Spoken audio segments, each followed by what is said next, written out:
आज हम शादी के सफर की बात करने वाले हैं। एक ऐसा सफर जिसमें मोहब्बत के 3 अलग-अलग बहुत ही अहम मराहिल आते हैं और हर जोड़े को उनसे गुजरना ही पड़ता है। बिस्मिल्लाहिर्रहमानिर्रहीम। अस्सलाम वालेकुम।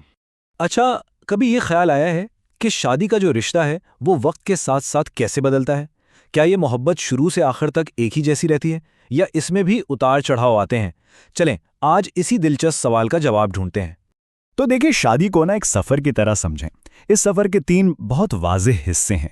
एक बहुत ही खूबसूरत शुरुआत, फिर एक मुश्किल चैलेंज वाला रास्ता और आखिर में एक पुरसुकून मंजिल। तो आइए इस सफ़र के एक-एक कदम को ज़रा करीब से देखते हैं।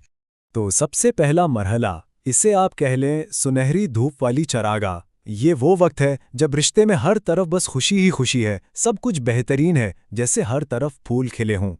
इस मरहले के बारे में कहा जाता है कि इसमें तमाम खूबसूरत अल्फाज और एमाल नज़र आते हैं, कोई परेशानी नहीं होती और सब कुछ बहुत अच्छा चल रहा होता है। बिल्कुल, ये उस शुरू के वक्त की एकदम परफेक्ट तस्वीर है। ये आप जानते हैं ना, हनीमून पीरियड होता है। हर चीज़ आसान लगती है, हर तरफ खुशी ही खुशी, सब कुछ बेहतरीन।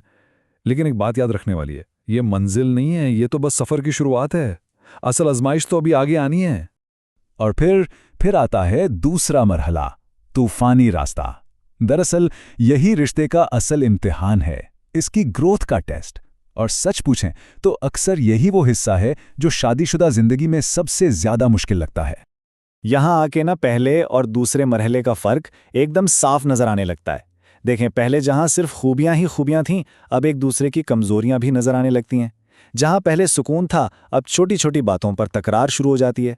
बस यहीं से असल मुश्किलात शुरू होती हैं। और अफसोस की बात यह कि यही वो पॉइंट है जहां, जैसा कि कहा गया, बहुत से लोग हिम्मत हार जाते हैं क्योंकि वो इन मसलों को हल करने के लिए तैयार नहीं होते। ये एक बहुत ही नाजुक मोड़ होता है जो रिश्ते का पूरा मुस्तकबिल तय कर देता है। लेकिन एक चीज समझना बहुत जरूरी है, ये मुश्किलात नाकामी की निशानी हरगिज नहीं है, बल्कि ये तो सब्र और कमिटमेंट का एक टेस्ट है।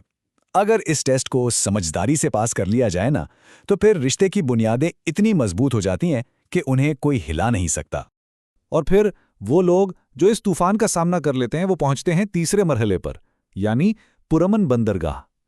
ये वो मकाम है जहां शुरू की पसंदीदगी जो थी ना, वो अब सच्ची मोहब्बत में ढल जाती है। तूफान के बाद वाला जो सुकून होता है, ये वही मंजिल है। कहा जाता है कि यह शादी का सबसे खूबसूरत मरहला है। यहाँ पहुंचकर एक इतना गहरा, इतना पुख्ता ताल्लुक बनता है जैसा पहले कभी था ही नहीं।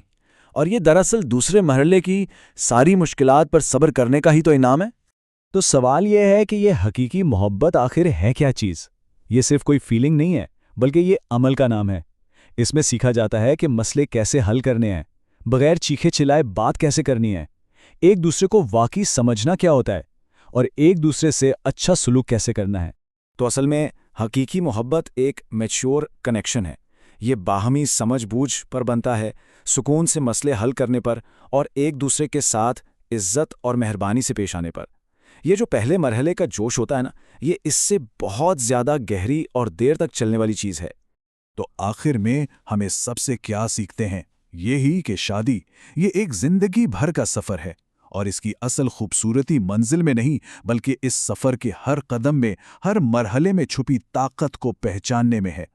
चलें तो एक बार फिर से इस सफ़र को दोहराते हैं।